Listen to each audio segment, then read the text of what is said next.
గ్రంథాలు తెరిచి ప్రసంగి గ్రంథము 7వ అధ్యాయము 29వ వచనాన్ని మనం చదువుకుందాం. ప్రసంగి గ్రంథం అందరూ కూడా తెరవండి. ప్రసంగి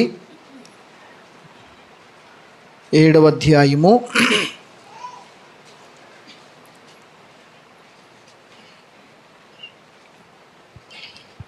29వ వచనం చదువుదాం. ఇది ఒకటి మాత్రము నేను కనుగొనిటిని, ఏమనగా దేవుడు నరులను యథార్థవంతులుగా పుట్టించెను గాని వారు వివిధమైన తంత్రములు కల్పించుకొని ఉన్నారు. చాలండి. ప్రసంగి జ్ఞానైన సొలొమోను పరీక్షించి వివేచించి సమస్తమును తెలుసుకుని అనుభవపూర్వకంగా రాసిన మాటలు ఇవి. దీనిలో అంటాడు సమస్తము వ్యర్థము వ్యర్థం వ్యర్థం అని చెప్తూ అంటాడు. అయితే 7వ అధ్యాయములో ఏమంటాడంటే, దేవుడు నరులను యథార్థవంతులుగానే పుట్టించెను. దేవుడు మానవుణ్ణి యథార్థవంతులుగా చాలా మంచివారుగా పుట్టించాడంట. చాలా మంచివారుగా పుట్టించాడంట. ప్రతి మనుషుని పట్ల దేవుడు ఒక మంచి ఆలోచన కలిగి ఉంటాడు. ప్రతి మనుషుని దేవుడు ఒక ప్రత్యేకమైన ప్రేమిస్తాడు ఆయన. ఆమెన్, హల్లెలూయా. మనం గత వారం నేర్చుకున్నాం కదా, దేవుడు ప్రతి మనుషుని పట్ల ఒక సంకల్పం కలిగి ఉండే మనల్ని పుట్టింప చేస్తాడు. ఒక మంచి ఉద్దేశం కలిగి. దేవునికి మహిమ కలుగును గాక. అలాగున భూమి మీద ఉన్న నరులను యథార్థవంతులుగా దేవుడు చేస్తే, ప్రసంగి అంటాడు, అయితే వారు వివిధమైన తంత్రములు కల్పించుకున్నారు. దేవుడు నరులను యథార్థవంతులుగా మంచివారుగా దేవుడు సృజిస్తే, దేవుని చేత మంచివారుగా సృజించబడిన మానవుడు భూమి మీద లేక తన జీవిత కాలములో దేవుడు కాకుండా, దేవుని ఆలోచన కాకుండా, దేవుని ఉద్దేశములు కాకుండా, దేవుని ప్లాన్స్ కాకుండా వారు స్వతహాగా వారు సొంతంగా ఏం చేశారు చెప్పండి? వివిధమైన తంత్రములు లేక పద్ధతులు, వివిధమైన ఆలోచనలు, వివిధమైనటువంటి కోరికలు, వివిధమైనటువంటి పనులు వారు కల్పించుకున్నారంటండి. భూమి మీద కల్పించుకున్న మానవుడు ఏమైపోయాడు? వివిధ తంత్రములు కల్పించుకున్న మానవుడు చివరికి తన జీవితంలో ఏమైపోయాడు తెలుసండి? ఆదికాండం 6వ అధ్యాయంలో కనబడుతుంది, భూమి మీద నరులు చెడిపోయిరి అని ఉంటుంది. భూమి మీద నరులు ఏమైపోయారంటండి? చూడండి, ఆదికాండం 6వ అధ్యాయం 11-12 వచనాలు చదవండి. భూలోకము దేవుని సన్నిధిని చెడిపోయి ఉండెను, భూలోకము బలాత్కారముతో నిండియుండెను. అది చెడిపోయి ఉండెను. భూమి మీద సమస్త శరీరులు తమ మార్గములను చెరిపివేసుకున్నారు. చివరికి మానవుడు ఏమైపోయాడు తెలుసండి? యథార్థవంతుడుగా చేయబడిన మానవుడు, మంచివాడిగా పుట్టించినటువంటి మానవుడు, లేక మంచి స్వభావాలు మంచి లక్షణాలు కలిగిన వాడుగా, నీతిమంతుడుగా, యథార్థపరుడుగా, భక్తిపరుడుగా, లేకపోతే సత్ప్రవర్తన కలిగిన వాడుగా చేయబడిన మానవుడు వివిధమైన తంత్రములను కల్పించుకుని ఏర్పరచుకుని భూమి మీద నరులు చెడిపోయారు. భూమి బలాత్కారముతో నిండి ఉన్నది. ఈరోజు ప్రస్తుతము మనం ఒకసారి లోకం వైపు చూస్తే, సమాజం వైపు చూస్తే, ప్రపంచాల వైపు చూస్తే, ప్రపంచ దేశాల వైపు చూస్తే, మన భారతదేశం వైపు చూస్తే, మన ఆంధ్రప్రదేశ్ వైపు చూస్తే చెప్పండి, ఏం కనబడుతుంది? బలాత్కారం. అవునంటారు కాదంటారా? మీరు ఎవరూ మాట్లాడతలేదు. బలాత్కారం, దౌర్జన్యం, గర్వం, అహంకారం, తిరుగుబాటుతనం, అన్యాయం, అవినీతి. అవునా కాదంటారా? ఎక్కడ చూసినా నీతి న్యాయములు. అక్కడ ఏ మనుషుని చూసినా దౌర్జన్యంగా బ్రతకటానికి ఇష్టపడతా ఉన్నాడు. ఏ మనుషును చూసినా అక్రమంలో జీవించడానికి ఇష్టపడతా ఉన్నాడు. ఏ మనుషుని చూసినా అవినీతిని వెంబడించేవాడిగా చేసేవాడిగా కనబడతా ఉన్నాడు. ఏ వ్యక్తిని పరిశీలన చేసినా. ఎందుకంటే దేవుడు యథార్థవంతులుగా చేసినటువంటి మానవుడు వారు వివిధమైన తంత్రములను కల్పించుకొని వారి భూమి మీద ఏమైపోయారు చెప్పండి? చెడిపోయారు. ఈరోజు దేవుని వాక్యాన్ని వింటున్న మనము, దేవుని పిల్లలైన మనము, క్రైస్తవులుగా సంఘములో చేర్చబడిన మనము ఇది తప్పకుండా మనం గమనించాలి. నువ్వు చెడిపోకూడదనే, లేక మనము పాడైపోకూడదనే, ఏమండి మనము చెప్పండి దేవునికి వ్యతిరేకస్తులుగా, దేవునికి వ్యతిరేకంగా జీవించేవారుగా ఉండకూడదనే తిరిగి మరలా సన్మార్గములోనికి, మంచి మార్గములోనికి, లేక దేవుడు నరులను యథార్థవంతులుగా ఎలాగైతే పుట్టించాడో నీవు నేను మరలా యథార్థవంతులుగా మార్చబడటానికై ప్రభు అయిన యేసుక్రీస్తు వారు తన ప్రియ కుమారునికి అయిన యేసుక్రీస్తు వారి ద్వారా రక్షణ అనే మార్గమును బట్టి ప్రభు నిన్ను, లేక దేవాది దేవుడు నిన్ను తిరిగి మళ్ళీ యథార్థవంతులుగా చేశాడు. దేవునికి స్తోత్రం చెప్పుదాం. ఆమేన్. హల్లెలూయా, హల్లెలూయా. ఈ మన చదువుకోండి, ఈ ప్రసంగి గ్రంథంలోను ఆది కాండములో రాయబడినట్లుగా మనమందరం ఒకప్పుడు ఇలాగ ఉన్నవారమే. ఎలాగా? చెడిపోయిన వారంగా ఉన్నవారమే.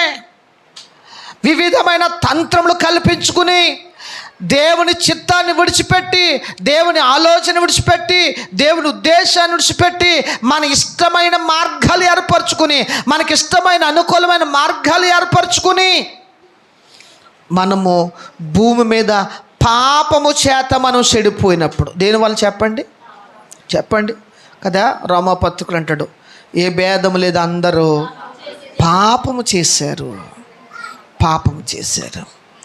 ఈ పాపము మనల్ని ఏం చేసింది తెలుసండి? మంచివారైన మనలను పాడు చేసింది కదా. ఏమంటాడు? దేవుడు యథార్థవంతుడిగానే చేశాడంట. మానవుని, నిన్ను దేవుడు ఎలా సృష్టించాడు చెప్పండి? యథార్థవంతులుగా సృష్టించాడు. అయితే మనమేమైపోయాము? ఆది కాండం 6 అధ్యాయం 11, 12 వచ్చిన ప్రకారం చెడిపోయాం. ఏమైపోయాం చెప్పండి? బలాత్కారంతో నింపబడ్డాం, దౌర్జన్యముతో నింపబడ్డాం, అహంకారముతో నింపబడ్డాం, అన్యాయములో జీవిస్తూ ఉన్నాం, అతిక్రమములో జీవిస్తూ ఉన్నాం. చివరికి మన హృదయాలు ఏమైపోయి చెప్పండి?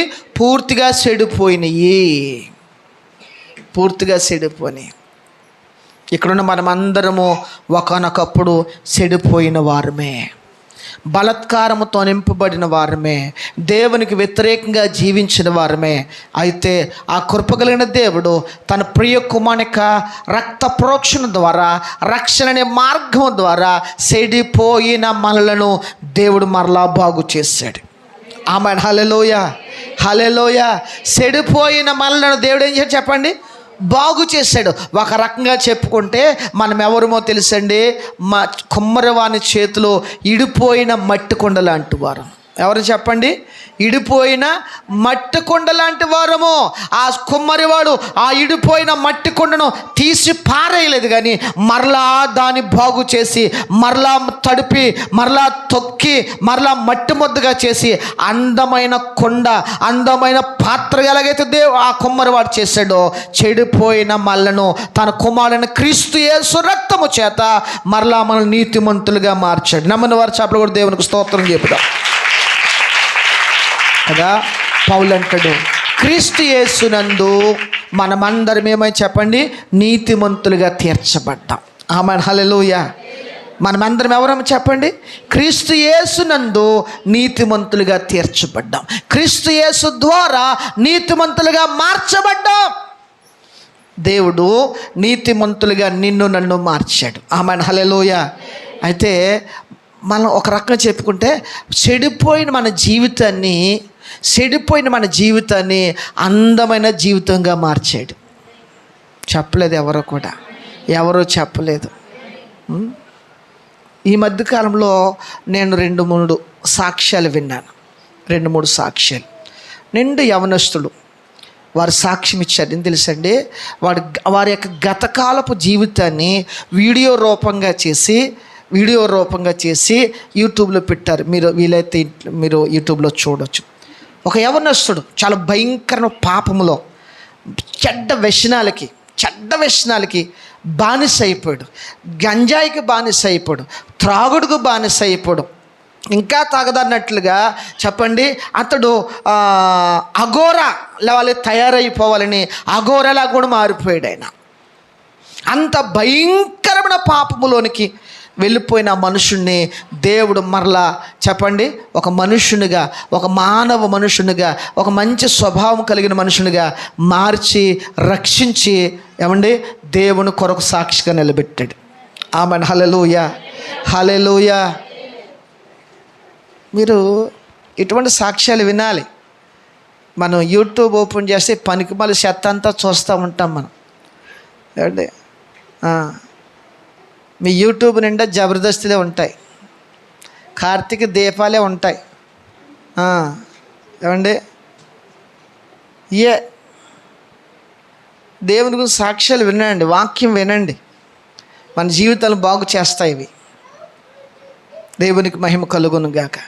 ఎందుకు ఈ మాట చెప్తున్నంటే, దేవుడు చెడిపోయిన మనలను ఏం చేసి చెప్పండి, మన జీవితాన్ని మళ్ళా అందమైన జీవితాలుగా చెప్పండి, సంస్కారవంతమైన జీవితాలుగా మన జీవితాలు మార్చాడు. ఆమెన్. హల్లెలూయా, హల్లెలూయా. గత కాలంలో మనల్ని చూసి అందరూ అసహించుకున్నారు. వాడు మారడరా, వాడు దుర్మార్గుడురా, ఆమె బతుకు మారదురా, అన్ని కుటుంబాలు పాడు చేద్దరా, లేకపోతే ఆమె అబద్ధాలు కోర్రా, కుటుంబాలని గలిబిలి చేసేద్దరు అని అందరినీ కూడా చెడ్డగా మాట్లాడిన వారే. అటువంటి చెడిపోయిన జీవితంతో ఉన్న మనలను ప్రభు అయిన యేసుక్రీస్తు రక్తము చేత కడిగి పవిత్రపరిచి మన పాపములను తీసివేసి చెప్పండి, మన జీవితాలు చెడిపోయిన జీవితాలు కాస్త ఏం చేసి చెప్పండి, సంస్కారవంతమైన అందమైన జీవితాలుగా మార్చాడు దేవుడు. ఆమెన్. హల్లెలూయా, హల్లెలూయా, హల్లెలూయా. నేను ఇంకో మాట అంటాను, ఈరోజు ఎంతో కొంత మంచి సాక్ష్యం నీకుంది అంటే నువ్వు రక్షించబడ్డావు కాబట్టే. అర్థమైందన్న మాట అండి. మీ ఇంటిలో, నీ కుటుంబంలో, నీ భార్య దగ్గర, నీ భర్త దగ్గర, నీ కుటుంబంలో, నీ రక్త సంబంధాల దగ్గర నీకంటూ కొంత మంచి సాక్ష్యం ఉంది, ఎంతో కొంత ఉంది అంటే దానికి కారణం ఏంటి తెలుసండి, ప్రభు నిన్ను రక్షించాడు కాబట్టే. ఆమెన్. హల్లెలూయా, హల్లెలూయా.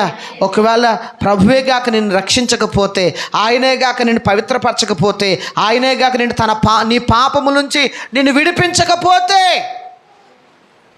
ఈరోజు నీ ఇంటి వారందరూ నిన్ను అసహించుకుందరు. నీ ఇంటి వారందరూ రకరకాలుగా నీ గురించి మాట్లాడుకునేవారు.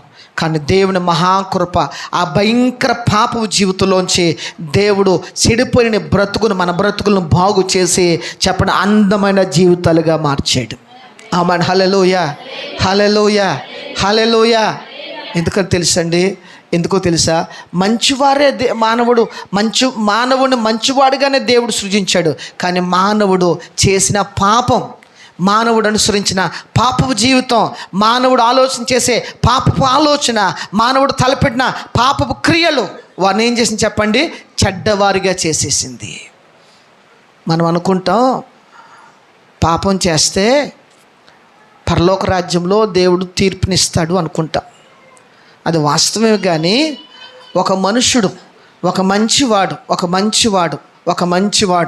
పాపములో పడిపోతే, ఒక మంచివాడు పాపములకు అలవాటైతే, ఒక మంచి వ్యక్తి పాపమును బానిసగా అయిపోతే, ఆ మంచి సహోదరి, ఆ మంచి సహోదరుడు చెప్పండి ఆ పాపము ఆ మనుషుని ఏం చేస్తే తెలుసా, మంచివాడిని క్రూరుడిగా మార్చేస్తుంది, మంచివాడిని దుర్మార్గుడిగా మార్చేస్తుంది, మంచివాడిని చెప్పండి హానికరుడిగా మార్చేస్తుంది. పాపం ఎంత ప్రమాదకరమైందో తెలుసా. మనం అనుకుంటాము పాపమే కదా, పాపాన్ని చాలా తేలిగ్గా తీసుకుంటాం మనం. ఈరోజు చాలామంది క్రైస్తవులైన మనము, క్రీస్తునందు రక్షింపబడిన మనము, సరిచేయబడిన జీవితాలు కలిగిన మనము మరలా మనం పాపం చేయటానికి కారణం తెలుసండి, పాపమును చాలా తేలిగ్గా తీసుకుంటున్నాం. చిన్నదే కదా, చిన్న పాపమే కదా, ఒకసారే కదా, పర్వాలేదులే, దేవుని దగ్గర ప్రార్థన చేస్తే ఒప్పుకుంటాడులే. ఇంకో మరలా ఈ మధ్యకాలంలో క్రైస్తవులకి కొత్త టెక్నిక్, కొత్త ఆలోచన తెలుసా? దేవునికి తెలుసు మేము ఎందుకు పాపం చేశామో. ఏమండి, ఏ పరిస్థితిలో చేశామో దేవునికి తెలుసు. అంటే ఏ పరిస్థితుల్లో అయితే దేవునికి తెలిస్తే మాత్రం పాపం చేయాలా? నువ్వు ఏ పాపం చేసినా, ఎప్పుడు పాపం చేసినా దేవుడికి అన్నీ తెలుసు. మరి అన్నీ తెలిసిన దేవుడు పాపం చెయ్యొద్దని ఎందుకు చెప్తున్నాడు? ఆయన ఉద్దేశం ఒకటే, ఆయనకు తెలిసి చేసిన, తెలియక చేసిన పాపమే. నీ బ్రతుకును పాడు చేసేది, నీ జీవితాన్ని పాడు చేసేది, నీ ఆనందాన్ని పాడు చేసేది, నీ అందమైన జీవితాన్ని విచ్ఛిన్నము చేసేది పాపం. చాలా ప్రమాదకరమైనది. నేను ఒకసారి చెప్పాను, మరొకసారి జ్ఞాపకం చేస్తాను. ఒక మిలిటరీలో జాబ్ చేసి ఒక యవనస్తుడు వివాహం చేసుకున్నాడు. ఆయన మిలిటరీలో జాబ్ చేస్తాడు, తన భార్య ఏమో పోలీస్ స్టేషన్లో జాబ్ చేస్తుంది. ఇద్దరు ఉద్యోగస్తులే. తల్లిదండ్రులు పెద్దలు కుదిర్చి వివాహం చేశారు. బాగా వినాలి. వివాహం చేశారు. వివాహమైంది, మిలిటరీలో లీవ్ ఇచ్చారు. కొంతకాలము భార్య దగ్గర గడిపాడు. కానీ లీవ్ అయిపోగానే మళ్ళీ మిలిటరీకి డ్యూటీకి వెళ్ళిపోవాలి. డ్యూటీకి వెళ్ళిపోయాడు. డ్యూటీకి వెళ్ళిపోయిన తర్వాత కొంతకాలము భార్యతో చాలా ప్రేమగా మాట్లాడుకుంటున్నారు. సమయం దొరికితే చాలు ఈమె కూడా అత్తమాట భర్తకు ఫోన్ చేసేది. ఆయనకు సమయం దొరికితే చాలు వెంటనే భార్యకు ఫోన్ చేసేవారు. చాలా విషయాలు అలా మాట్లాడుకుంటేవారు, ప్రేమగా మాట్లాడుకునేవారు. వారు దూరంగా అయితే ఉన్నారు కానీ వారు ఎప్పటికప్పుడు ఫోన్లో మాత్రం ఎప్పుడు దగ్గరగానే ఉండేవారు. అంత సంతోషంగా మాట్లాడుతూ ఉన్న కొంతకాలానికి ఏ కారణం చేతన మొత్తం మీద డ్యూటీ ఒత్తిడో, స్పెషల్ డ్యూటీలు వేయటం వలన చెప్పండి, తల్లి ఆ భార్య భర్తకు ఫోన్కు అందుబాటులో రావటం కొంచెం తగ్గించింది. ఒకవేళ మాట్లాడినా కానీ ఏమండి సార్ పిలుస్తున్నారు, డ్యూటీకి వెళ్ళాలండి, తర్వాత మాట్లాడదాంలే అని ఒక 2-3 నిమిషాలు మాట్లాడి పెట్టేస్తుంది. ఎప్పుడైనా ఒక్కోసారి ఫోన్ చేస్తుంటే బిజీగా ఉన్నాను, తర్వాత చేస్తానండి అని పెట్టేస్తుంది. ఇలాగ మొత్తం మీద ఇంతకుముందు మాట్లాడుకున్నట్లుగా వీరిద్దరు మాట్లాడుకోవట్లేదు. అయితే మిలిటరీ డ్యూటీ చేస్తుంటున్న భర్తకి ఒక సందేహం, ఏంటి నా భార్యకు నేనంటే చాలా ఇష్టం కదా, చాలా బాగా మాట్లాడేది కదా, ఏంటి ఈ మధ్యకాలంలో నాతో మాట్లాడతాం మానేసింది, సరిగ్గా మాట్లాడతలేదు, ఎక్కువసేపు మాట్లాడతలేదు, మాట్లాడినా కానీ మనస్ఫూర్తిగా మాట్లాడట్లేదు, ప్రేమగా మాట్లాడట్లేదు, అతమాటు సార్ పిలిచాడు అంటుంది. ఎవరా సారో?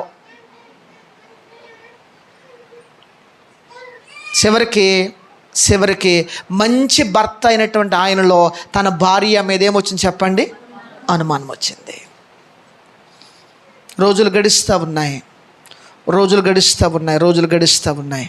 అంతకంతకి ఆ భార్య మీద, ఆమె తప్పు చేస్తుందో లేదో తెలవదు కానీ ఆమె భార్య మీద మాత్రం ఆయనకి అనుమానం పెరిగిపోయింది. అనుమానం కాస్త కోపంగా మారిపోయింది. కోపం కాస్త అతనికి ఏమొచ్చింది తెలుసండి? ఏమైనా సరే నా భార్య నన్ను కాకుండా ఏదో చేస్తుంది, ఇటువంటి భార్యతో కాపురం చేయకూడదు, ఇటువంటి భార్యను ఉంచకూడదు, ఇటువంటి భార్య ముఖం చూడకూడదు అన్నంతగా ఏం చేసింది చెప్పండి? కోపిష్టం చేసింది. రోజులు గడుస్తూ ఉన్నాయి, నెల గడుస్తూ ఉన్నాయి. ఒకరోజు లీవ్ మీద వచ్చాడు. వస్తూనే డ్యూటీ దిగ్గానే, ట్రైన్ దిగ్గానే మార్కెట్కి వెళ్ళి ఒక ఆయుధాన్ని కొనుక్కు తెచ్చుకున్నాడు. రావటం వెనక ముందు ఏమీ ఆలోచన చేయకుండా చేతిలో ఉన్న ఆయుధాన్ని తీసుకుని భార్య తల నరికేసాడు. అంతే. ఏం చేసింది ఈ అనుమానం? ఏం చేసింది చెప్పండి? అనుమానం ఏం చేసింది? మంచివాడైన భర్తను నరహంతకుడుగా మార్చేసింది. పాపం, చిన్న పాపం. మనం అనుకుంటాం పాపాన్ని చాలా తేలిగ్గా తీసుకుంటాం. పాపము చిన్నదే కదా అనుకుంటాం. కానీ నీ అందమైన జీవితాన్ని, నీ అందమైన కుటుంబాన్ని, నీ అందమైన సంసారాన్ని ఆ చిన్న పాపం ఏం చేస్తే తెలుసండి? పాడు చేస్తుంది.